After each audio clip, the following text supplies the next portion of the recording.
So this is what I was saying. This is the cycle of recovery. Release, commune, and share. I talked about this in depth on today's call, but what we're doing here is we are creating a funnel for your emotional dysregulation, for your emotions. Like your emotions are going to go in and they will be processed and they will come out. This does this. This creates a lot of different things and a lot of different components for your recovery, because in addiction recovery you need to be addressing the things that are dysregulating you in real time. That's where the release comes from. When you're dysregulated and then you go to God and you're like, please help me, I need help, He will show up and He will do the heavy lifting and He will help you regulate. However, where does this dysregulation come from? A lot of times it's coming from seeds. I mean, things that are already rooted in our life. Like this is where we have the dysregulation, right? We see the grass, we see the weeds, and once we're having that experience, yeah, we want to get rid of that and we can ask God to come in and help us. But why is that happening in the first place? We can kind of get to the bottom of it when we move into this practice of commune. This is when, like, we're on the side of the road, we have a flat tire and we need help and we call God and ask Him for help. But this is where He's going to give us some of that better perspective and additional tools to help us to avoid getting in a flat tire in the first place. This is not the time for God to show up and say, yeah, I see you have a flat tire. Yes, I'll change your tire. But also, did you think about getting better tires? Did you think about getting AAA? Did you think about checking your tires before you got on the road in the first place? This is not the time to have those conversations. So as we intentionally go to God and have these conversations when we are regulated and when we are calm, He has an opportunity to talk to us more deeply and to give us an even better awareness of what's happening in our life. What are the root causes of some of the dysregulation happening? If you're finding that you have to be regulated, 10 times a day, maybe some of those are recurring issues coming from the same expectation you have about life, of how something should be and an outcome that you're expecting or a situation that you're trying to control. Yes, God can show up and give you the comfort in the moment that you need it, but also if you spend this time with Him intentionally, creating a relationship with Him every day and having times with Him when you are regulated, He'll be able to help you get to these root causes. And this is that deep clean that I'm talking about. When we talk about addiction recovery, yes, it takes doing a deep clean, like that hoarder analogy. Yes, do the deep clean, but also you want to be instituting those maintenance steps. You want to be instituting the things that will give you the skill of daily pickup, cleaning up after yourself. This is where we're cleaning up after ourselves when we're having this explosion of an emotional mess and dysregulation. This is where we're really going to get into the heart of going more deeply and doing that deep clean and getting to the root causes of what is causing this. A lot of times people will say, I wasn't dysregulated today, there's no drama, I'm fine. Okay, but when you take the time to talk to God and reflectively ask Him, hey, are there places today that I was operating from a place of fear and maybe didn't recognize it?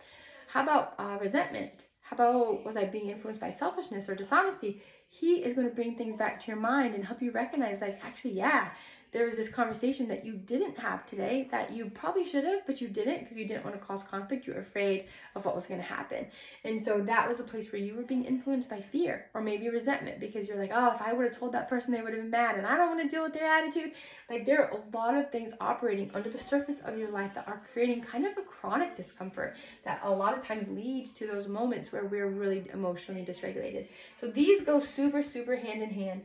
Yes, go to God in a moment where you recognize you're dysregulated, but this is going to help you get also to the deep root problem of, like, why you're dysregulated in the first place, but also it's going to create a situation where when you have that daily contact with God, that conscious contact, and you feel His presence, it's going to help you be a lot more resilient to that too, because it's just something about His presence being with you that is itself healing and creates a lot of resilience here, and it's just super, super powerful. So keep that.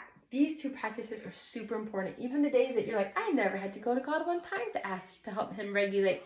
Okay, but make sure you're still spending this time. If you didn't have a dramatic day, that's an amazing time to have this conversation with God, because you're not going to be so busy trying to change out tires that you can't have this deeper conversation for Him to reveal things to you.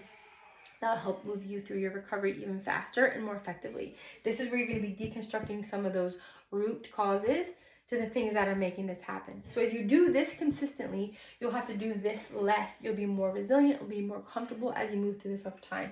And then this share thing is just, hey, when you have these experiences and God shows up, keep telling people about it. There's something super powerful about that. We will spend an entire coaching call on that. We'll talk about that way more deeply. But just keep this cycle. And as you do this, it creates a funnel to let your emotions process and go through. So the dysregulation, it isn't creating clogs, it's not sending you into your addiction. You'll see over time your addiction will unravel very, very peacefully, very, very organically. It just happens.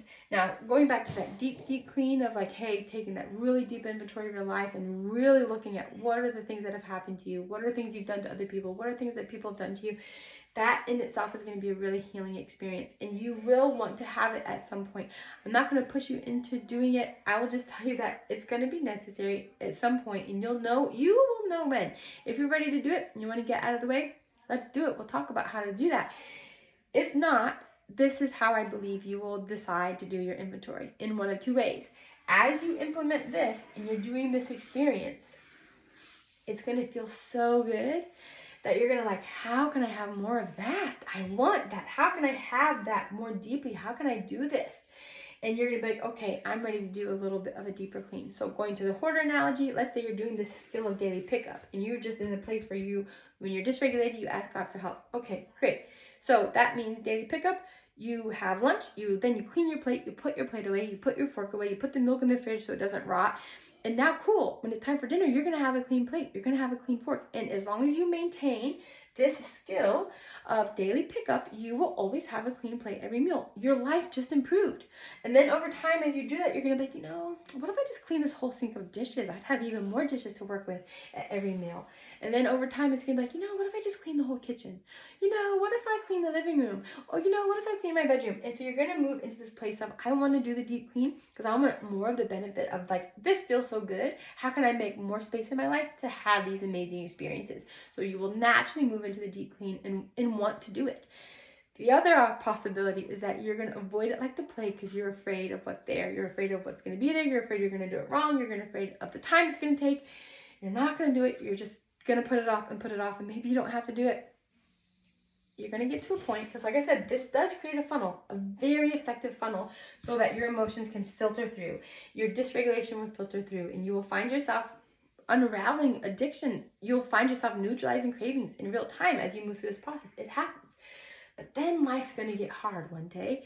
It's going to put in way more than can fit and drain at the same time. And then there's going to be spillage. And when that happens and you find yourself moving back into your addiction or other compulsive practices, when that happens, you're going to be tempted to think, I'm broken.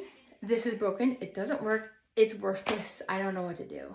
When you get to that place, when life is giving you way more than you can process in the funnel, just understand that all that's happening is that the funnel that you have, that's the limitation of your skill, that's the limitation of what you've processed, and there's just going to be a spillage. When you get to that place, recognize two things. One, the funnel still works. It's not broken. You're just having to filter more than you have the skill to filter right now. But the other thing is pause and say, did I do my inventory? Did I do that deep clean? Did I take the time to do that yet? Oh, I didn't. Okay, cool. So there's still more I can do to help during these times so I can process things a little more effectively so I'm not moving back into my addiction. And then as you do that, you're just going to be cleaning up more and more and more of this root system so that you're not in this place having to regulate as frequently. This is just builds that resilience to that. Then you tell people about it, and it's just all of this creates so much resilience and peace. So like I said, yeah, you'll do the deep clean. Don't stress about it. If you want to do it, let's do it. If you're not sure you're ready to start, just keep implementing this. You'll get there. You'll move into a place where you're doing it over time. You'll get to a place maybe where you bottom out and you're like, oh, I didn't do my deep clean. I probably need to. So don't stress about it. You'll get to it. You'll get to it. You'll get to it. And yeah, trust the process. So there you go. There's the visual that I totally failed to put on screen today. My apologies. All right. Talk to you soon. Bye.